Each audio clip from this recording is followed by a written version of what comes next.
Breaking, Jeff Sessions just issued powerful order that has Democrats in complete meltdown. Our new Attorney General under President Donald Trump, Jeff Sessions has announced a new policy on Wednesday. And believe it or not, it's making liberals and the mainstream media become more unhinged than ever before.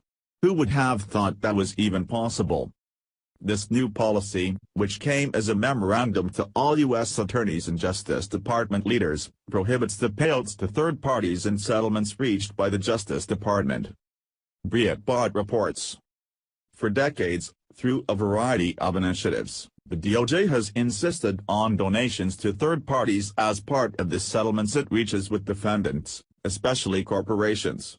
In the Obama administration, this practice took on the character of a slush fund, which funneled hundreds of millions of dollars from these corporate defendants and put it into the hands of non-government organizations. Recipients have included left-wing community organizer groups such as the National Council of La Raza, or the Race, a Latino racial advocacy group that supports mass illegal immigration.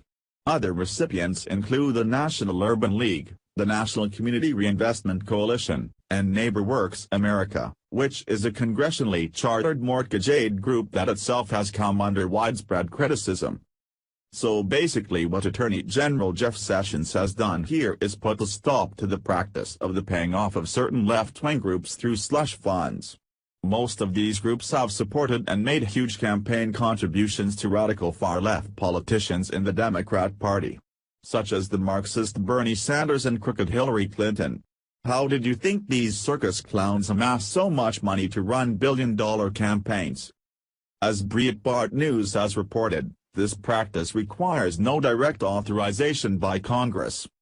Began in the 1970s with the Community Reinvestment Act, the practice of requiring banks and financial institutions to fund community organizations in settlements to offset supposed wrongdoing exploded in the aftermath of the 2008 financial crisis. The Obama-era Department of Justice came to massive settlements with big banks over a multitude of alleged unfair lending practices.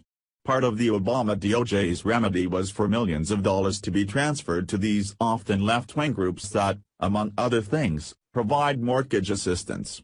This policy was the subject of a scathing 2016 report by the Independent Government Accountability Institute.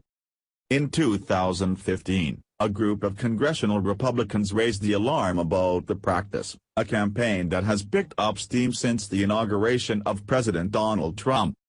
According to Heritage Foundation legal scholar Paul Larkin, the practice may even be illegal for reasons including that it allows the Justice Department to pick and choose among organizations that should receive federal funds without any guidance from Congress or any oversight by the Judiciary or Appropriations Committees in either chamber.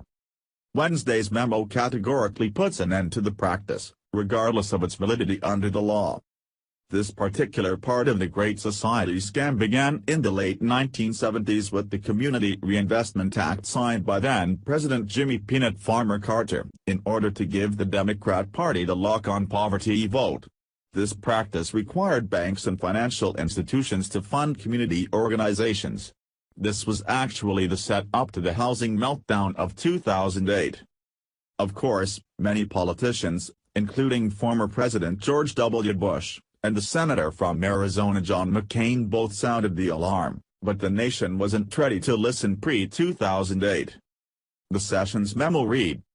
Effective immediately, Sessions wrote, Department attorneys may not enter into any agreement on behalf of the United States in settlement of federal claims or charges, that directs or provides for a payment or loan to any non-governmental person or entity that is not a party to the dispute. This is just one of the many ways our politicians have been funneling money from the already overburdened taxpayer to the welfare state. You would think all these policies at least means their hearts are in the right place. But nothing could be further from the truth. As always, it's all about them.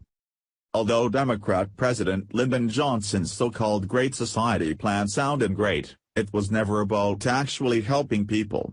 It was modeled after communism. And the only people it actually helped was Democrat politicians at the ballot box. Yet the poor keep falling for it election after election.